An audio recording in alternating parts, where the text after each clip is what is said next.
When I was 12 years old, I learned a lesson about helping. It was accidental. Don't get me wrong, both my sister and I were always helpful. That was how our parents raised us. Ernesto and I were always encouraged to help those who needed it. It was never something I thought about, just something that I did. My sister and I both had chores that we did to earn our allowances. What I had never considered was how me being helpful was benefiting others. I never thought of how it made them feel. As I mentioned, Ernesto and I were helpful kids.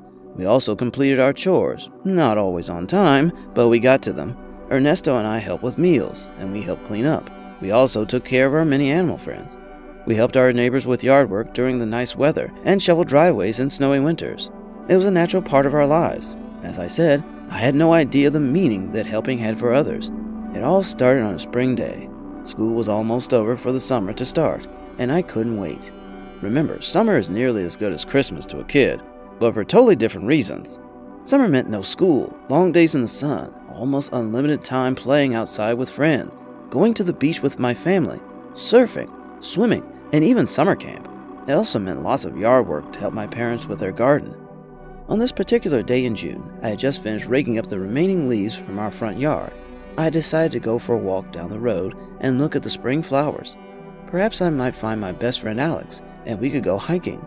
As I passed my neighbor's house, I noticed that she was struggling with a large bag of soil. I ran over to help her. "Hi there, Mrs. Freeman," I greeted her. "Jay, well, hello there," Mrs. Freeman said, smiling and struggling. "You look like you could use some help," I said, taking the giant soil bag from her. "Thank you, Jason," she said, straightening up, which made a cracking noise. She rubbed the back of her neck. "Mr. Freeman can't garden this year because of his knee surgery, so it's just me doing the garden work this spring." "I am happy to help." I volunteered. It was true. I enjoy gardening and yard work. Still do. "Mr. Freeman and I are on a fixed income," Mrs. Freeman said. "I can't pay you much." "It's no problem," I said. "You can pay me in cookies." Mrs. Freeman made the best cookies and brownies in the world. I got to work, helping Mrs. Freeman plant her patio pots and her flower bed. I helped her to hang her hanging baskets. As it started to grow dark, I realized that my hike would have to wait until the next day. "We got a lot done," Mrs. Freeman said. "Thank you so much." "No problem," I smiled. "Shall we plant veggies tomorrow?" "Well, sure," Mrs. Freeman said. "See you tomorrow." Then she gave me a big hug.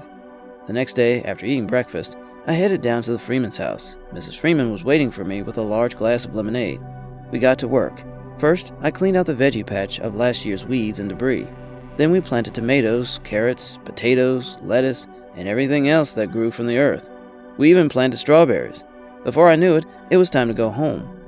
"Again, thank you, Jason," Mrs. Freeman smiled.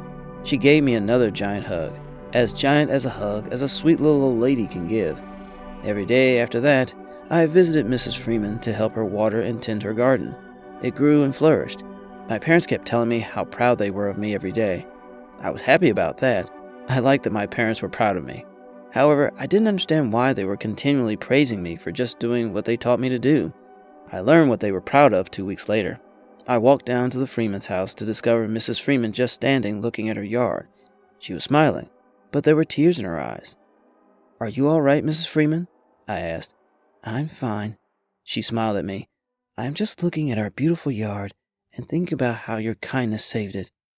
"I didn't save your garden," I laughed. "I just helped you plant it." "No, you did save it," Mrs. Freeman said. "You see, every year my husband and I planted our garden and did our yard work together. It was always so special because it was our little family thing. With Mr. Freeman unable to help, I knew that our yard wouldn't be the same with just me working.